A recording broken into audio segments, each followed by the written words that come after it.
The live TV, सच सबसे आगे। नमस्कार, मैं हूं रंजीत झा और आप देख रहे हैं द लाइव टीवी। जब देश में अंतिम पायदान पर खड़ी जनता को यह समझ आ जाए कि उनके लिए कौन व्यक्ति सही है, जो उनका सही नेतृत्व करेगा, उनके हित की बात करेगा, तो निश्चित तौर पर देश में सही सत्ताधीशों को चुनने में मदद मिलने वाली है। लोकसभा चुनाव 2024 में होने वाले हैं, लेकिन उससे पहले छिटपुट जहां भी कहीं उपचुनाव हो रहे हों या फिर राज्यवार चुनाव हो रहे हों, हर जगह की जनता के मूड को समझने के लिए कई मीडिया संस्थान मैदान में उतरी हुई है। ठीक ऐसा ही एक वीडियो क्लिप सामने आया है, जहां अंतिम पायदान पर खड़ी एक जनता ने ऐसा कुछ कह दिया है और वो ऐसा कुछ कर रही है, जिसके बाद लोगों को आश्चर्य हुआ कि उन्हें पता है कि इस वक्त उनके लिए सही क्या है। यह वीडियो आप अपने स्क्रीन पर देखिए। इसमें एक महिला वहां बैठी हुई है, भाजपा का झंडा बना रही है और भाजपा का झंडा बनाने वाली महिला आपको आमतौर पर यही समझ में आएगा कि निश्चित तौर पर बीजेपी की ही वोटर्स होंगी। इस वजह से भाजपा का झंडा खूब बढ़ चढ़कर बना रही है और इकट्ठा कर रखी है। लेकिन जैसे ही लल्लन टॉप वाले ने उनसे सवाल पूछा, वोट किसको दीजिएगा, उन्होंने कहा, मैं तो समाजवादी पार्टी साइकिल छाप पे वोट दूंगी। उन्होंने उम्मीदवार का नाम जो वहां मैदान में खड़े हैं, सुधाकर को वोट दूंगी। उन्हें उतना अपनापन उनसे लगा है और वो कह रही है कि हमारे लिए वो वोट करते हैं और आगे भी करेंगे। आश्चर्य है कि झंडा वो बना रही है भारतीय जनता पार्टी के, लेकिन वोट करेंगे सुधाकर सिंह को। यहाँ पर पत्रकार पूछते भी हैं कि आप तो झंडा बीजेपी का बना रहे हैं। वो बोले, हम तो काम करते हैं, हमारे पास जो भी काम लेकर आएगा हम कर देंगे, लेकिन हमें किसे वोट देना है ये हमें अच्छे से पता है। जरा यहाँ पर सुनिए वो क्या कुछ कह रही हैं। कमल के फूल के मोहल, एक साइकिल के मोहल। साइकिल पर तुम लोग बनाओ तो भाजपा। अरे हमन नेता के छोड़ के कहाँ जाई? कौन नेता? ये सुधाकर। तो सुना आपने, इस महिला ने इस वक्त उत्तर प्रदेश की सियासत की स्थिति स्पष्ट करने की कोशिश की है, क्योंकि इनकी जैसी कई और महिलाएं होंगी जिन्हें अपना असली पता मालूम होगा कि उन्हें कहां जाना है। उन्हें यह पता होगा कि उनके वोट के अधिकार की कीमत क्या है, वो कैसे सत्ता परिवर्तन में अपनी भागीदारी सुनिश्चित कर सकती हैं। दरअसल यह मामला उत्तर प्रदेश के घोसी विधानसभा सीट से जुड़ा हुआ है। वहां पर उपचुनाव हो रहे हैं।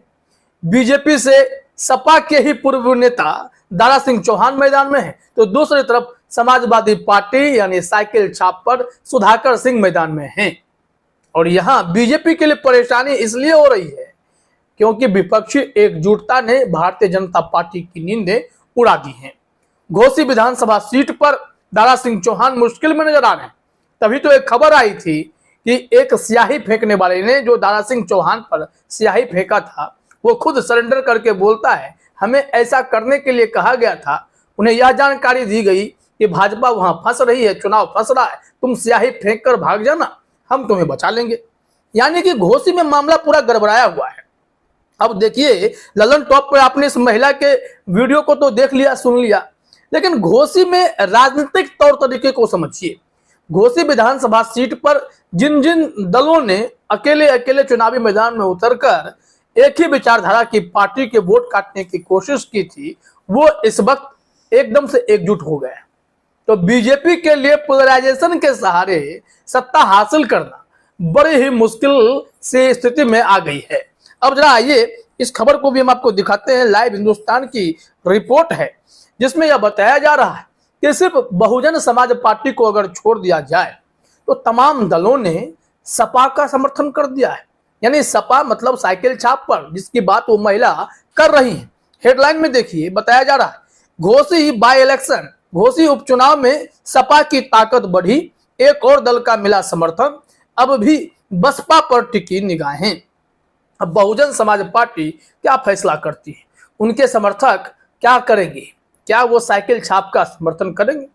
अगर देखा जाए पास्ट में तो ऐसा हुआ है, बुआ और बबुआ की जोड़ी तो बनी रही है। इन दोनों ने मिलकर एक अलग से राजनीति लिखने की कोशिश की, उत्तर प्रदेश की सियासत बदलने की कोशिश की। हालांकि उस वक्त वो सफल नहीं हो पाए थे, लेकिन इस बीच देश भर में परिस्थिति यही है कि हर विपक्षी दल एक साथ खड़ा होकर इस लोकतंत्र को मजबूत करने के लिए कसमकस कर रहा है। खबर में देखिए, जो दल इस वक्त घोसी विधानसभा उपचुनाव में समाजवादी पार्टी का समर्थन करना चाह रहा है, उन्होंने क्या सब कारण बताए हैं, देखिए अपने स्क्रीन पर। हिंदुस्तान ने लिखा है, यूपी में मऊ की घोसी विधानसभा उपचुनाव में समाजवादी पार्टी को एक और दल का समर्थन मिल गया है। ऑल इंडिया पीपुल्स फ्रंट IPF ने भाजपा को हराने के लिए समाजवादी पार्टी के उम्मीदवार सुधाकर सिंह के समर्थन का ऐलान किया है। IPF के राष्ट्रीय अध्यक्ष SR दारापुरी ने शुक्रवार को कहा कि घोसी विधानसभा और मऊ जनपद में बड़े पैमाने पर बुनकर रहते हैं। भाजपा की सरकार में बुनकरों का हाल बेहाल है। उनके फ्लैट रेट पर बिजली के आदेश को भी वापस ले लिया गया। इसके कारण उन्हें महंगी बिजली खरीदनी पड़ रही है और पहले से ही संकट में चल रहे बुनकरी उद्योग तबाही की ओर बढ़ रहे हैं। यानी कि उनकी जो समस्या है, उन्हें मालूम है कि बुनकरों की समस्या जस की तस बनी हुई है। योगी सरकार भले ही दारा सिंह चौहान के लिए चुनाव प्रचार करने जाए, जिला कलेक्टर से मिलकर, निर्वाचन आयोग से मिलकर निष्पक्ष चुनाव कराने के लिए बड़ी बड़ी बातें मीडिया में कहें, लेकिन दूसरी तरफ जो मूलभूत समस्याएं हैं जिससे वहां की जनता जूझ रही है, वो सॉल्व नहीं हुआ है। ऐसे में बुनकर की समस्या मुंह बाए खड़ी है और इस बात का खुलासा पीपुल्स पार्टी के लोगों ने कर दिया है। अब ये सब साइकिल छाप के साथ खड़े हो गए, तो समाजवादी पार्टी को तो ताकत मिल गई, सुधाकर सिंह यहां मजबूत हो गए, दारा सिंह चौहान के लिए मुश्किलें खड़ी हो गई। उन्होंने रोजगार की समस्या को भी बताया है। देखिए जरा अपने स्क्रीन पर बताया गया कि रोजगार का संकट भी जबरदस्त है। भाजपा सरकार की तमाम घोषणाओं के बावजूद रोजगार सृजन की दिशा में कुछ भी नहीं किया जा रहा है। दारपुरी ने कहा कि प्रदेश में लोकतंत्र, अभिव्यक्ति की आजादी और संवैधानिक मूल्यों पर लगातार हमले हो रहे हैं। समाज के मैत्री भाव को नष्ट किया जा रहा है। ऐसी स्थिति में भाजपा को चुनाव में हराना वक्त की जरूरत है।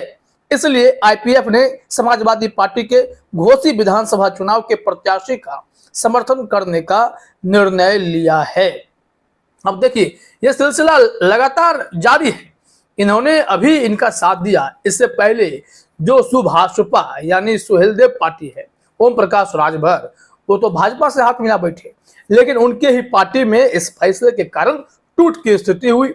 एक और राजभर साहब जो हैं वहां से टूटकर समाजवादी पार्टी के साथ आकर खड़े हो गए। उन्होंने समाजवादी पार्टी के लिए इस वक्त फील्डिंग करनी शुरू कर दी है। तो इस तरीके से कांग्रेस का समर्थन तो पहले से प्राप्त है और भी जो भी दल वहां मैदान में हुआ करते थे वो सब इनके साथ खड़े हो गए। तो समाजवादी पार्टी की ताकत वहां बढ़ गई है। देख लीजिए, यहाँ बताया भी गया है कि इससे पहले OP राजभर की सुभाषपा को तोड़कर नई पार्टी बनाने वाले महेंद्र राजभर की सुहेलदेव स्वाभिमान पार्टी ने भी सपा को समर्थन की घोषणा की थी। सपा को इसके अलावा कांग्रेस, आम आदमी पार्टी, वामपंथी दलों का भी यहाँ समर्थन मिल चुका है। घोसी में चुनाव पूरी तरह से सपा और भाजपा के बीच आमने सामने का हो चुका है। यहाँ पर देखिए, ये सब अगर एक साथ हैं तो बीजेपी के लिए टेंशन की बात होगी। अब बहुजन समाज पार्टी का वोट वो जिस पलड़े में जाकर गिरेगा वो पलड़ा भारी हो जाएगा। ऐसे में समाजवादी पार्टी की नजर है कि वो मायावती से बात करें, उन्हें समझाएं और अंतिम समय में ऐसा फैसला हो कि घोसी उपचुनाव में समाजवादी पार्टी के लिए अच्छी खबर आ जाए, या फिर नहीं तो बीजेपी जो अपनी चाल चल रही है वो तो चल ही रही है। ये तो जनता को तय करना है और राजनीतिक पार्टियों को तय करना है कि उनके लिए क्या सही है, उनके लिए क्या गलत है। अपने विवेकाधिकार का प्रयोग करेंगे, वोट करेंगे और जिनको जीतना होगा वो तो नतीजे जब आएंगे तो पता चल ही जाएगा। फिलहाल इस वीडियो में इतना ही। आप सभी का हमसे जुड़ने के लिए बहुत बहुत धन्यवाद। द लाइव टीवी, सच सबसे आगे।